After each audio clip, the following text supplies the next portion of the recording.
No, this was like a year before Larry died. So it was like the last possible time you could ever see him live. And those poor guys got screwed over by the government. Oh yeah, They didn't make any money doing that. They didn't make any money when they started rerunning the cartoons, but the things on TV. Yeah, and then TV. We were talking about TV.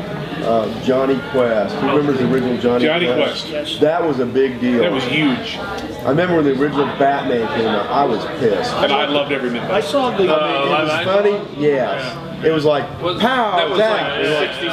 like 66. 66, yes. Yeah, right in there. But I was a wanted the big gritty Batman one. Yeah, Batman's not a fun, campy. It was definitely a 60s campy take. And then It was a very 60s show. Yeah. And Did then you we're ever? So talking- was the Wild West. You ever see the bomb scene at where Batman's trying to get rid of the bomb? That's my favorite scene in cinema. Which one? That was shot at the Santa Barbara Pier.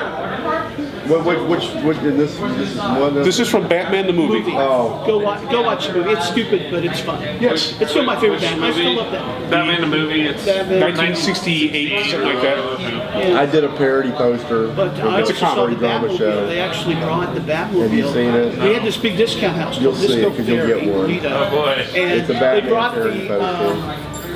the From the Batmobile 60s to look at. Batman. And my mom told me she had a picture of me standing by the Batmobile, but she can't find it anymore. And I'm like, you can find it. I also, this a little bit later, but I also met Susan Crouch of the Partridge Family. Okay.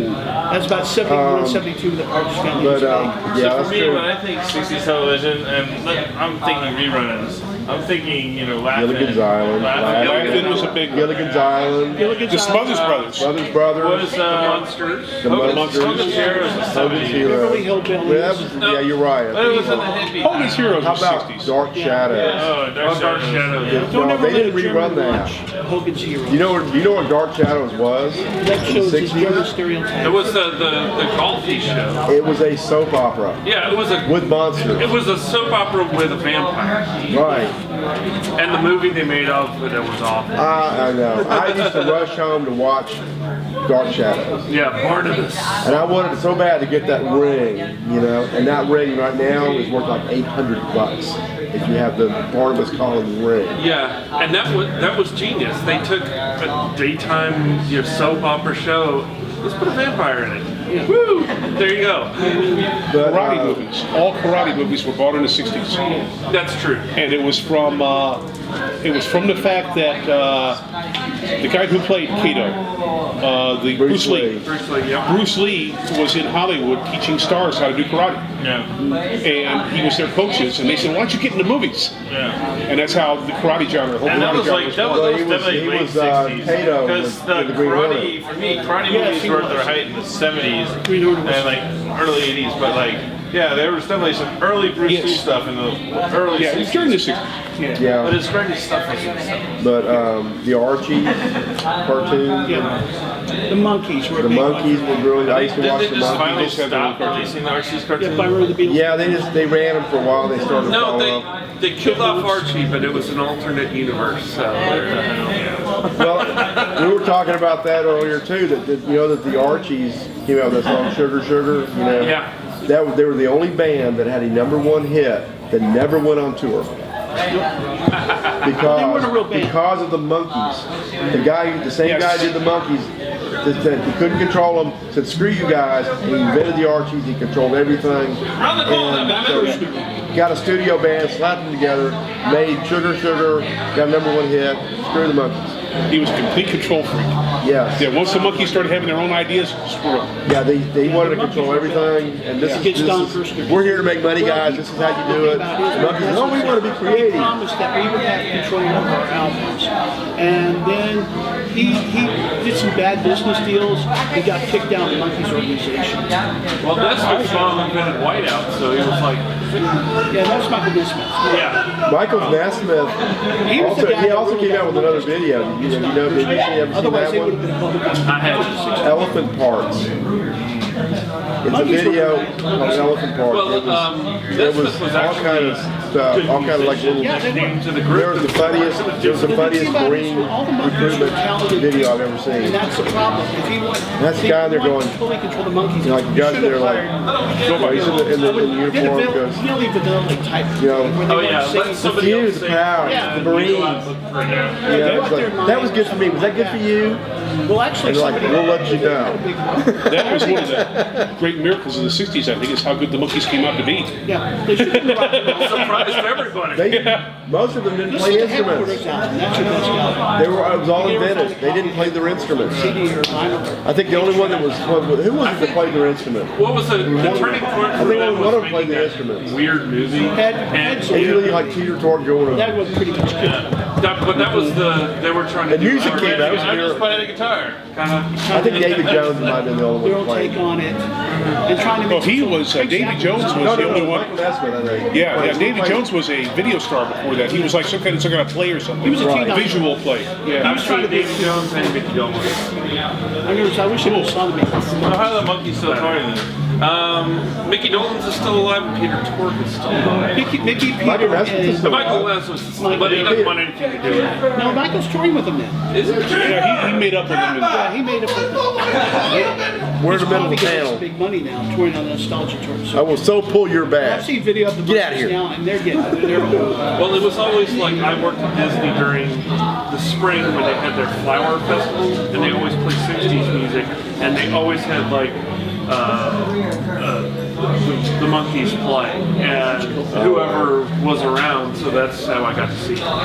Yeah. I was kind of lucky in the 60s. My father worked with the original astronauts. Oh yeah. He worked at McDonnell Douglas, who made the Gemini capsules. Yep. And it was in St. Louis, where I'm from. And I was estranged from him at the time. I never got to meet him. But his favorite story, he didn't actually build anything that went into space. What he was assigned to was he built the simulator capsule, where they would sit for hours and days and flip fake switches, and this happened, this happened, this happened. And because of that, the simulator being handmade often broke, and so he was kept there to fix the simulator. So he's sitting there right there with him. Hey, hey, his name was Phil too. Hey, Phil, hand me a Coke. And he also happened to be a professional singer at the time. And he knew everybody in the Gaslight Square, which was the party district in St. Louis. And the old man who ran the company, Old Man McDonald, he'd worked with him forever. Old Man McDonald knew my father. And he said, listen, he says, I'm going to cut you a deal. He says, I'm going to double your paycheck. You take these guys out after work, ride herd on them, show them the town every night. And after we close at 7. 30 minutes. show them the town and keep them safe. And, I'm going to double your paycheck right here. So my father started taking him down all around, the square and stuff. And one night he was coming home and he got drunk too. And one night he was doing 70 miles an hour down Arsenal Street in St. Louis, which then and now has a speed limit of 30. In the snow, heavily falling snow. And got pulled over. And it was in a car that I remember. It was a 1965, I believe, Pontiac Bonneville at Bays. Picture this huge, heavy iron Bonneville. And old style St. Louis cop comes up to him. My father rolls down the window, and he says he watched the alcohol fumes blow up into the guy's face. And so the cop took one sniff. He says, "You're in a lot of trouble, son." And he's drunk off his ass. And gives the cop his license. Cop asks for his license, and the cop shines his light in the back. And there's two guys passed out in the back. And the cop says, "Who's that?" He says, "Alan Shepard and John Glenn." Oh, God. And the cop says, "Don't give me lip. You're in enough trouble, boy. I'm going to try and help you out of this. Don't give me any shit." He says, "No." He says, "That's John Glenn, Alan Shepard." And they went through this about 5 or 6 times. And the cop says finally, "I've had enough of this shit." He opened the back door. One of them, my father cannot remember which, fell over with his head out the vehicle and barfed on the cop's leg. And so the cop, trying to shake this shit off, reaches in there, pulls out of their pocket one of them, opens up, and there's the big NASA ID. Yeah. John fucking Brown. You have a good Puts day. it back, opens the other one, Alan Shepard. Yeah. So here he is, he's walking around in a circle in the snow, this falling snow, this virgin snow, shaking vomit off his leg, saying shit, shit, shit, shit, for about 10 or 12, 14 minutes. And he finally turns around to my father, he goes back, he loads the one back in the car, closes the door, make sure he doesn't get hurt, walks up to my father, says, this never happened. This entire incident never happened. I never want to see you again. Drive slowly, have a nice evening. Yeah. And that cop probably went right to the bar.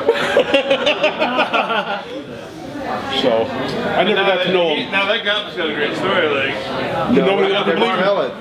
Nowadays, He that could would never have tell it. Back then, he would have gotten in a lot of trouble. yeah. Throwing up shit. astronauts got shit You things. got to bear in mind, this is a country that spent probably several $1 million through the FBI investigating Louis probably just Louis grab a song. Yes. Because Yeah. they thought it was anti-American. J. Edgar Hoover was could still in not- charge of the FBI in the They could 60s. not figure out what the Yeah, he lyrics was in meant. charge of the FBI Hoover for wanted to have dirt on everybody because he had stuff about himself that he didn't want to get down, so he Yeah. wanted to be able to say, oh, you want to say something? Well, here's the file on you.